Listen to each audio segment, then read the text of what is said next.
Ang mga unang balita sa umagang ito. Malakas na ulan nagdulot ng paglambot ng lupa at pagkasira ng ilang infrastruktura sa North Cotabato. Ilang lugar naman sa Metro Manila binaha. Magkahiwalay na low-pressure area sa Tuguegarao City at Vira Catanduanes patuloy na magdadala ng pag-uulan. Mga magsasaka ng Hacienda Luisita, hati ang reaksyon kaugnay sa utos na referendum ng Korte Suprema kung lupa o shares of stock ang pipiliin nila. Isang nakaparadang van sa China, biglang nagliyab dahil sa matinding init. Sa Amerika, pagdiriwang ng Independence Day sa White House, silipin. At Daniel Radcliffe, ibinunyag na nagkaroon siya ng alcohol problem nang gawin ang huling dalawang installment ng Harry Potter movies. Huwag mahuli, tutok na sa unang balita. Magandang umaga, narito na mga unang balita.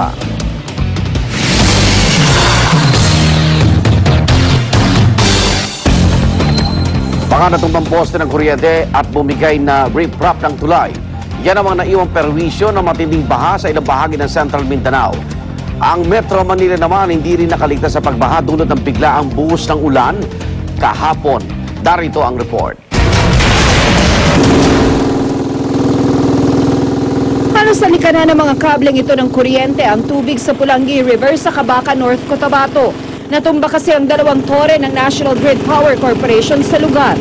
Dahil yan sa paglambot ng lupang pundasyon ng mga tore matapos itong daanan ng baha. Halos lamunin na rin ng tubig ang bahagi ng lupa, kaya nagkulay putik na ang ilog. Tapos pagbuhos naman ng tubig dito sa Pulangi River, yung drainage na dito lahat, nag-impact siya dito sa atin. Tapos yung mga lupa natin dito, medyo malambot, nakatumpag siya. Maraming lugar sa Central Mindanao ang nawala ng kuryente. Patuloy pa rin kinukumpuni ang mga natumbang tore. Ang mga nananatiling nakatayo, binabalak ng ilipat sa mataas na lugar. Bumigay naman ang riprap ng tulay sa Marbol River sa Magpet, North Cotabato. Dahil pa rin yan sa matinding baha dulot ng malakas na ulan sa lugar. Umapaw raw ang ilog kaya't inabot ang riprap. Hindi naman makapagsimulang magkumpuni ang Department of Public Works and Highways dahil malakas pa ang agos ng tubig. Pansamantalang isinara ang tulay sa mga malalaking sasakyan. Bumuhos sa malakas na ulan sa ilang bahagi ng Metro Manila. Kaya naman hindi na rin naiwasan ang mga pagbaha at pagbuhol-buhol ng trapiko. Dahil wala ng masakyan, lumusong na sa baha ang ilan. Pati ilang motorista, pinili ring makipagsapalaran, makauwi lang. Para sa unang balita, Tina Panganiban Perez reporting. Patuloy namang binabantayan ng Pag-asa ang dalawang namumuong sama ng panahon sa bahagi ng Luzon. Huling namataan ang isang low-pressure area sa layong 710 kilometro sa silangan ng Tuguegarao City, habang ang ikalawa ay nasa layong 230 kilometro sa silangan ng Kasiguran, Aurora. Bukod dito, makakaapekto rin ang hanging habagat na magdadala ng malawakang pag-ulan sa Luzon at Visayas. Partikular na pinag-iingat ang mga kababayan natin sa kanlurang bahagi ng Katimugang Luzon. Kasama na po dyan ang Metro Manila sa biglaang pagbaha at landslide. Magiging bahagyang maulap naman ang panahon na may panakanakang pag-ulan sa Mindanao. Search and retrieval operation sa mga natabunan ng landslide sa Valencia, Bukidnon nakatakdang ipagpatuloy ngayong araw. Labis naman ang dalamhati ng mga pamilyang namatayan. Narito ang report ni Cara David. Ibinaba na sa guho ang bangkay ng 2 sa 3 biktima. Kinilala ang dalawa na sina Marites Sereño at Segundina Lagunay, mag-ina sila. Ayon kay Mang Antero Lagunay, galing daw ng Misamis Oriental ang kanyang mag-ina at bumisita lamang sa Bukidnon. First time daw nila na magtungo sa Valencia at ito pa ang masaklap nilang kinahinatnan. Siyempre, tabo naman yun. Amo na lang na dawat na nga ilan na yun ang netabo naman.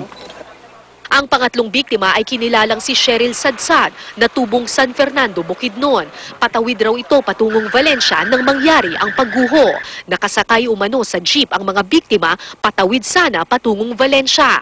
Nang makita nila ang unang landslide, hindi na tumuloy ang kanilang jeep. Pero may ilang nangahas na maglakad o maghabal-habal patawid.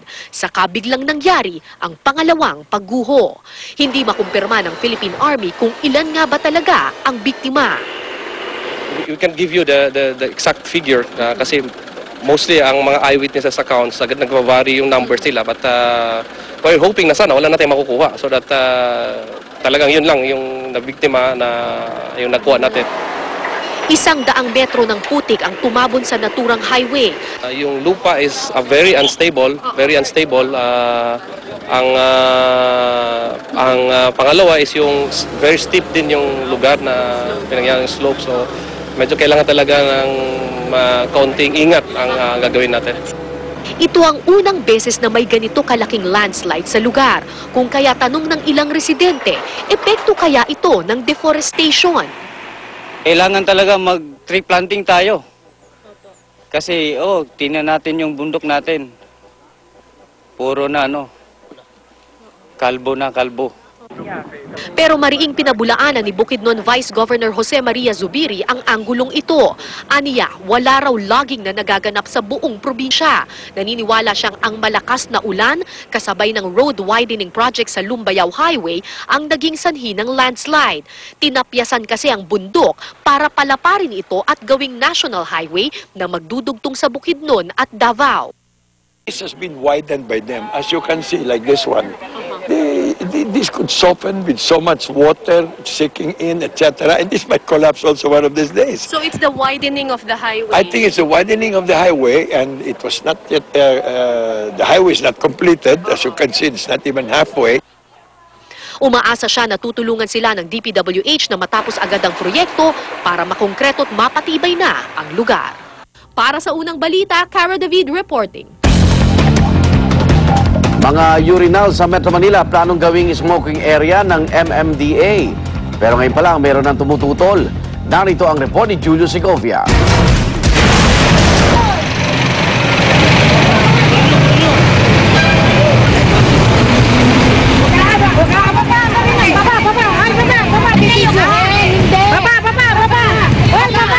Para hindi na matulad sa halos 1,000 na tikita ng MMDA mula nang ipatupad ang smoking ban sa mga pampublikong lugar nitong Hulyo 1. Sa mga smoking area, 10 metro mula sa mga MRT at LRT station na lang daw maglabas usok. Pero dahil posibleng kulang pa, gusto rin gawing smoking area ng MMDA ang ilang urinal sa Kamaynilaan. Kesa naman po alisin na lang at hindi na gamitin, ginastusan din po ito. Pero tutol na agad ang mga nakausap kong taxi driver na madalas gumamit sa mga urinal. Hindi rin pwede dahil maraming pumapasok din minsan na mga umihi na iba. Dito mag-i-standby yung mga gustong manigarilyo, ihika, malalanghap mo yung usok.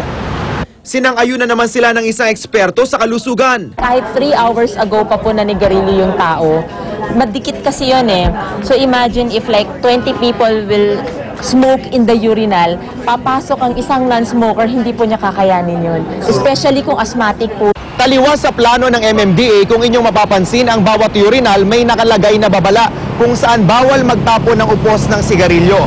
Karaniwan daw kasing itinatapon ng mga nagyoyosi ang upos ng kanilang sigarilyo sa tubo na dinadaluyan ng ihi, kaya nagbabara ito. Kaya pati ang empleyadong ito ng MMDA, kontra sa plano. Hindi na papayagan na kami bilang naglilinis, laging kung may ganyan sigarilyo, tapos talaga nila ng mga upos yan, tapos nagbabara, kami napapayipot to, napapagalitan kami. Para sa unang balita, Julio Segovia reporting. Kaugnay balita yan, mga natin si MMDA Chairman Atty. Francis Tolentino. Chairman, good morning. Magandang umaga, Ika, at sa inyong mga viewers. Ano na po ang plano sa urinal? Tutuloy niyo po ba yung gawing silang smoking area? Alam niyo po, plano lang po Plano yun yan, na pick up at yun po batay dun sa interview ng isang kasamahan ninyo. So, yung pong